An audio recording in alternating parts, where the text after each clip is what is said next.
बंदौ गुरुपद कंज कृपा सिंधु नर रूप हरि महामोह तम पुंज व्यास वचन रवि करने कर। दास देशवासियों को मेरा हार्दिक नमन।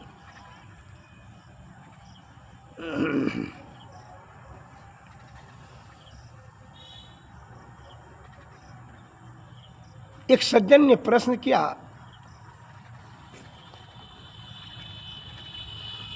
महात्मा जी हम तो बहुत दिन से सत्संग करते हैं, कहाँ हमको ईश्वर का दर्शन होता है।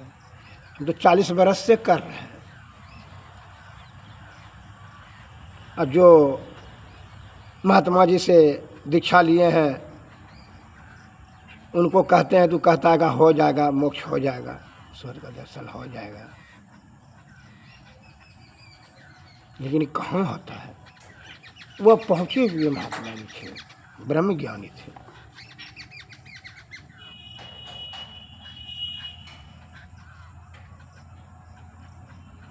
तो हमको तो अब संदेह होने लगा कि जो है शास्त्र में जो बात लिखा हुआ है झूठे है क्या? हमको ईश्वर कहाँ दर्शन होता है? संत वाणी में एक शब्द आया है, धीरज धर्म मित्र यरु नारी आपत्त काल परे खैचारी। धीरज कितना है आपको, और धर्म कितना है, और नारी कैसी है, मित्र कैसा है, यह आपत्ति काल में ही परखा जाता है। तो वह अधीर जो होकर करके धर्म पर संदेह उठा रहा था, तो महात्मा जी जान लिए कि ये जो है इसके मन संदेह पाप का कारण हो गया है। तो उसने कहा, कहाँ है तुम्हारे गुरु जी? तो बुला करके कर लेते हैं ना। और ठीक है, बस दूसरे दिन जो है महात्मा जी के पास में गुरु जी को बुला करके ले कर आए,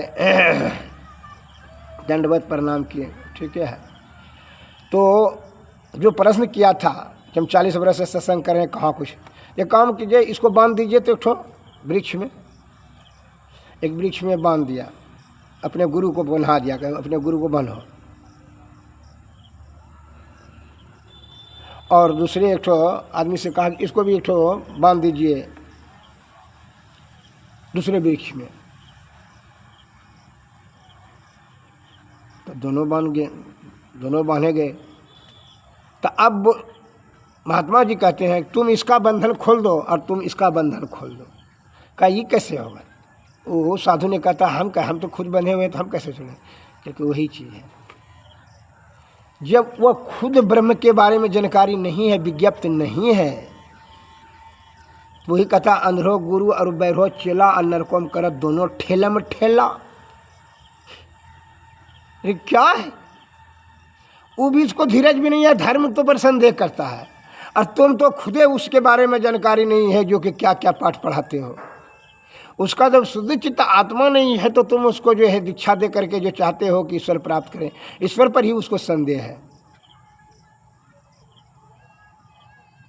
इसलिए शिष्य भी तो जान करके समझ बूझ करके परख करके करना चाहिए। जैसे शिष्य ने गुरु को परख करके करता है, उसी प्रकार शिष्य को भी तो परख करके, जिसमें धैर्य हो, पूर्ण आस्था, प्रगाढ़ प्रेम हो, श्रद्धा हो, पूर्ण विश्वास हो, ईश्वर के प्रति बड़ी उनकी आसक्ति हो, तो उसी को ना मिलेगा जी। जैसा इस संदेह वाला आदमी है, उसी प्रकार तुम, जैसे तुम बना हो तो तुम उसका कैसे खोलेगा? ये भी बना हुआ, तुम्हारा कैसे खोलेगा? यही है। तो माया से बंधे हुए जीव से आप दूसरे से जाके पूछते हैं, जो खुद रोगी है, जिसको गैस्ट्रिक खुदे, हाँ आप बोलते हैं ये है वो गैस्ट्रिक, हमको गैस्ट्रिक है, तो कहाँ पर इलाज हो? वो तो खुदे गैस्ट्रिक है। इसलिए ये भी बुजुर्गों का दुआ है कि वैद्य रोगी तरुण जोगी सूर्य पीछे घावरे, अक्की कंजूस घर भिग मांगे ये जानी पछतावरे। जब वैद्य रोगी हो जाए और तरुण जोगी, सूर्य जो रहेगा उसके पीठ पर घाव, और कंजूस घर भीग मांगे, ये बड़ी घोष आश्चर्य की बात है। तो खुदे जब से चश्मा का सहारा ले रहा है, शुगर बीपी से घिरा हुआ है, नाना प्रकार के रोग से प्रताड़ित दे है, वो आपका निरोग क्या करें? वो तो कामनी कंचन को अधिक से अधिक धन संचय करने के बारे में ही आपको मशवरा देगा,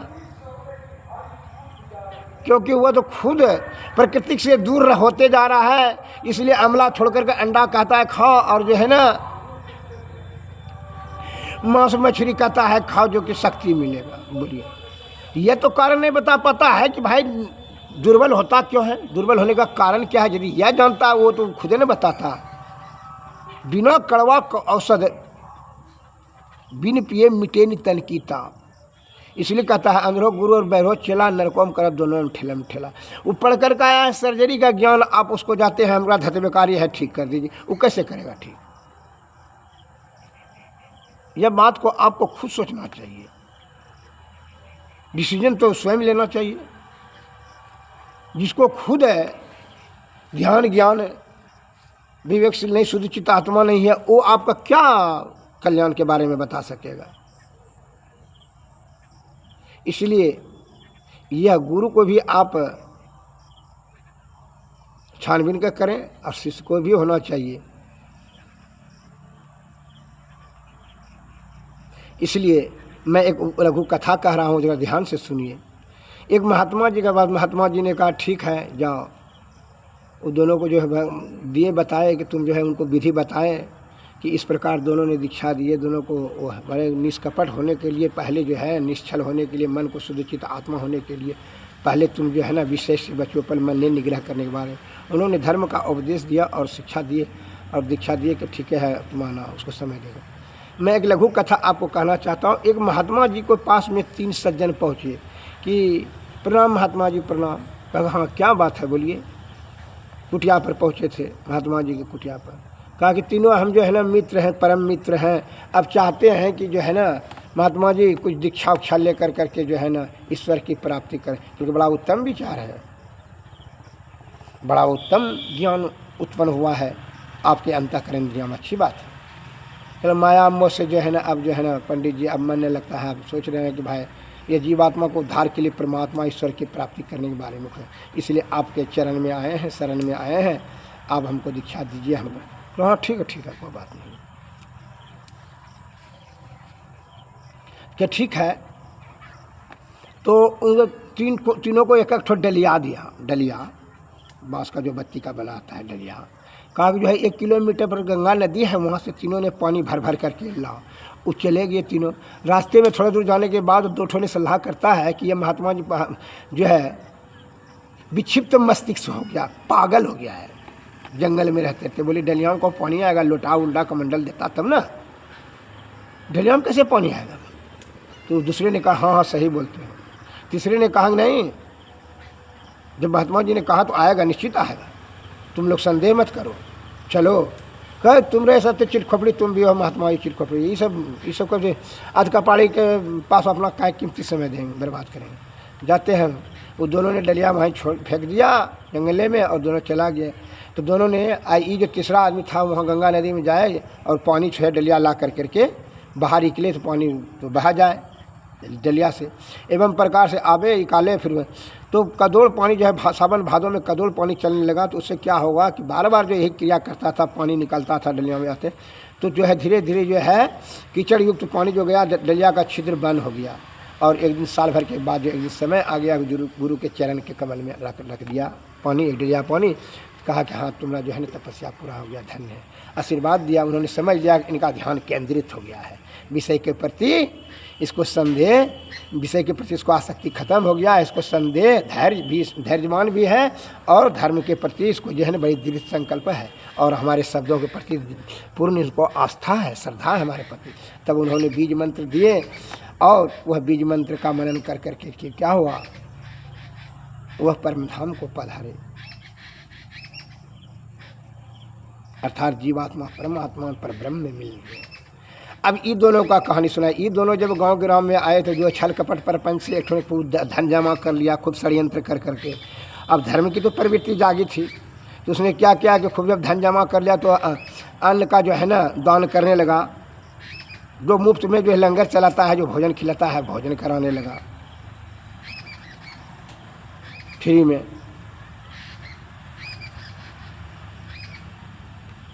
और दूसरा ने जो क्या उस जमाने कर सका पैसा, तो वह क्या क्या उसकी धर्म की तो उसकी भी प्रवृत्ति थी, लेकिन जुक्ति नहीं जाना। क्यों? बिना जुक्ति से भक्ति ने, बिना भक्ति से मुक्ति नहीं होगा। तो जब जुक्ति नहीं जाना तो वो क्या गया, वो पानी पिलाने लगा। पनसल्ला खुलता था तो चौराहा पर वह पानी पिलाता था। ये दोनों मर कर करके वहाँ पहुँचे जम लोग, तो वहाँ जो है धर्मराज बैठे हुए थे। कहा हाँ इस हिसाब से जो है ना, ये दोनों वहाँ भी जो है ना अपना तर्क थासीस देने लगे। जमपुरी में भी धर्मराज के सामने में क्या कि महाराज हम मृत्यु लोक में बहुत अन्न दान किए हैं, खाना खिलाए हैं। ठीक है तुम सुंडा बन जाओ। क्या बहुत तुम्हें तो लिखा हुआ है, पृथ्वी लोक के आधार पर ही मैं बता रहा हूँ, जो चीज़ देते हो उसको सूर्य समेत लेते हो ना जी। तो हाँ, क्योंकि मैंने तुमको दिया, बहुत तुम अन्नदान दिया, खाना खिलाया मुफ्त में, ठीक तो जाओ मुफ्त में सुंडा में तुम जन्म ले ला, सुंडा जोनी में चले जाओ। खूब जो है अन्न में ही जन्मना, अन्न ही खाना और अन्न में ही अपना निवास रखना। एवं प्रकार से वह जो है चला गया, सुंडा के जोनी में भेज दिया। और वो दूसरा चालाकी देखो, जो को धूर्त प्रवृत्ति का है, जिसकी जो है छल कपट प्रवृत्ति का है, षड्यंत्रकारी रहेगा, नास्तिक रहेगा, वह अपनी चतुराई को वह साबित करने के लिए सदैव वह गाल बजाएगा, अपना शब्द रखेगा और दूसरे का सभी शब्द को काट देगा।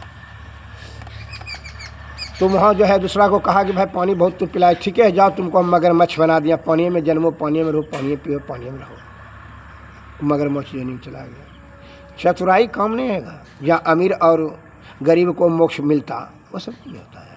विषय के परे ही ईश्वर है। संत महात्मा लोग कहते हैं विषय से ऊपर उठो, विषय को उत्पत्ति करने वाला ही मन है।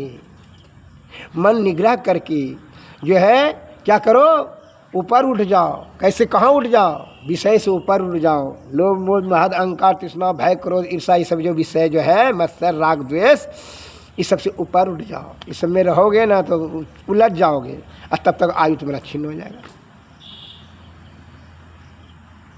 इसलिए संत वाणी में आया है कि यह तन कर फल विषय अनुभाई, अस्वर्ग में अल्प अल्प दुखदाई। यह विषय भोग में लिप्त रह कर करके अपने कीमती आयु को न छीन करें, न गंवावें। और बहुत से सज्जन अभी जो है पाखंड क्या करते हैं कि ईश्वर का तो निंदा करवे करते हैं, माता पिता का भी तिरस्कार करते हैं, बड़े बुजुर्ग ज्ञानियों ध्यानियों को कहते दूर पहले युग है, अभी मॉडर्न टाइम है। तो मॉडर्न टाइम में भाई जो क्या हुआ, तो मॉडर्न टाइम है तो क्या हो गया, पानी प्यास नहीं लगता है, भूख नहीं लगता है, बिना भोजन बिना पानी मल मूत्र रस रक्त मांस मेद अस्थि मज्जा सुख से जो बनाई गई है शरीर, उसको सुरक्षित सुव्यवस्थित करने के लिए आयुर्वेद का सेवन आप परित्याग करेंगे। आयुर्वेद का भी निंदा आलोचना कर, जो हमारी माता है। आयुर्वेद सर्वश्रेष्ठ सर्वोत्तम सर्वोपरि रसायन है। भगवान धन्वंतरि साहब ने कहा है कि जो है वो आदि विद्वान प्राचीन बुद्धिजीवी ज्ञानी ध्यानी वैद्यों ने शास्त्र में ज्ञान को संकलित किया, आने वाला पीढ़ी इससे लाभ लेगा। लेकिन अभी पाखंडियों और दलालों के बहकावे में आकर करके क्या करता है, ये मूल ज्ञान से दूर हो जाते जा रहा है। जो कि आयुर्वेद अनमोल रतन है, दीर्घ आयुवान आरोग्यवान बलवान बहुभोजी। निरोगवान होने के लिए, बलवान होने के लिए आयुर्वेद ही श्रेष्ठ है। यह निर्दोष होता है, इसमें किसी प्रकार का साइड इफेक्ट नहीं होता है। अब हम जो है 84 लाख योनि में जो है मनुष्य ने जो भारी उपेक्षा किया, भारी आलोचना किया है आयुर्वेद का। क्या आयुर्वेद छुड़ी हो गया है? नीम की कड़वा नहीं लगता है, मीठा लगने लगा। लजौनी लजाना छोड़ दिया, धतुराना साथ देना बंद कर दिया। गिलोय ने अपने जो है गुण छोड़ दिया, अमला गुण छोड़ दिया। इसलिए हमारे बुजुर्ग लोग पहले कहा करते थे भाई निरोगमान बलवान और दीर्घायुमान और पहलवान रहने के लिए, आयुवान रहने के लिए आयुर्वेद से उनका कौहा मऊहा बबूल जाबुन तिलकोचा गुजती चिचरी बरियारा ध्रुव कटकरेजा हर्रा बेड़ा अमला घी दूध शहद शक्कर फल फूल फल साग सब्जी मूल इत्यादि खाने के लिए बताए थे कि भाई यह भारत देश गर्मिला है, यहाँ जो ठंडा ठंडा चीज़ कड़वा कसीला खाए रक्त साफ होगा, पेट साफ होगा, ब्रिज समशीतोष्ण लेगा तो निरोग रहेंगे। लेकिन आप जो है इस सभी बातों को उल्लंघन कर दिया। कहते हैं अपना थासी दे करके जो बड़ा बड़ा डॉक्टर वहाँ से आता है पढ़ करके बेकारे है, हमारा दांत गिर रहा है, तो डॉक्टर ने क्या करे, बिना कसा चीज़ खाए वो रुक कैसे जाएगा। किसी को पानी में प्यास लग जाए तो उसको सोना 5 किलो दीजिएगा या पूरा संसार का सभी धन दे दीजिए, क्या उसका प्यास थोड़ी बुझ जाएगा? इसमें किसी प्रकार का कोई छल कपट प्रपंच नहीं चलेगा आपका, चाहे राजा हैं या रंकर हैं। हे हमारे देश की प्यारे सुनो, आज आयुर्वेद का परित्याग के चलते जो है ना आपका अल्प आयुवान रोग अगर शारीरिक दृष्टि से दुर्बल होते चले जा रहे हैं। घोर आश्चर्य है। मैं आप लोगों को रात दिन जो है निवेदन करता हूँ कि भाई महाजनों ये ने गता सपंथा, महापुरुष जिस रास्ते से गए वही रास्ता को जाइए, तब दीर्घायुमान आरोग्यवान रहेगा, बलवान बहुभोजी रहेंगे। अभी जो है ये जो है उलूल जुलूल ज्ञान जमा कर रहे हैं, मूल ज्ञान से दूर होते जा रहे हैं। उसके बदले आप क्या करते हैं? कड़वा का शिला बताया है तो आप उसके गर्मिला देश हैं, लकड़ की यहाँ 14-15 में बीज बनता है, आता है। या कड़वा का शिला ठंडा चीज भोजन करना चाहिए, तो आप उसको क्या करते हैं? उसके स्थान पर सिख पर वर्धन करने के लिए, सिख में आनंद प्राप्त करने के लिए क्या करते हैं? छल कपट वाला बुद्धि लगाते हैं। क्या? मांस मछली अंडा गंडा मुंडा शराब सिगरेट उटका गुटका मुटका सुटका ये सब सेवन करते हैं, जिससे कि रक्त पेट गंदा होता है, रक्त कण उष्ण हो जाए। जबकि आपको अग्नाशय में वो अग्नि दिया ही नहीं प्रकृति ने मांसाहारी जीव का। मांसाहारी जीव चाट कर पानी पीता है, उसकी नकीला दांत होता है, अग्नाशय में अग्नि नहीं है। एक आदमी ने कहा तब जितना आदमी खाता है तो बेकार है, बुड़बक है, हमके लिए ना वो कामी है। बुड़बक कैसे है? उसकी भोग की ललसा है, इसलिए उत्तेजक अखाद्य पदार्थ का सेवन करता है। भोग की ललसा है, तृष्णा है उसको, उसके मन में दिमाग में बैठा गर्मिला चीज खाएंगे तो जो है ना भोग में अधिक आनंद मिलेगा। लेकिन ये भूल जाता है कि दूषित होगा ब्रिज, जिसके कारण से अधिक मात्रा में क्षरण होगा और जो है क्या होगा? ह्यूमनिटी पावर कम हो जाएगी, नेत्र का पावर, आयु कम हो जाएगा। क्या है? धातु ही जीवन, धातु ही यौवन, धातु ही शरीर का प्राण, और जिस चोले में धातु नहीं वो कर ले मरघट का ध्यान। आयुर्वेद के उद्भव विद्वान चरक महाराज ने लिखा है चरक संहिता में।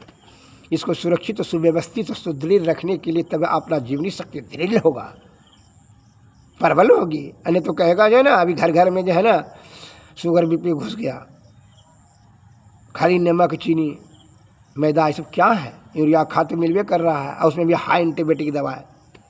कड़वा कसीला तो खाते नहीं, इतना आलसी हो गए, लोभी हो गए, लंपट हो गए। आप सोचते हैं कि बिना कमाए हुए धनवान हो जाएं, बिना दवा खाए निरोगवान हो जाएं, बिना अध्ययन किए हुए विद्वान हो जाएं। पढ़ना लिखना नहीं है, हाथ में मोबाइल लेकर के दिन भर जो है ना वही आप हरदम वही सब चीज़ करते हैं। उससे क्या ज्ञानी हो जाएंगे आप? जब तक कि प्रगाढ़ अध्ययन नहीं करेंगे, गुरु का मार्गदर्शन, प्रगाढ़ अध्ययन, आत्मचिंतन, तभी ज्ञान प्राप्त होगा।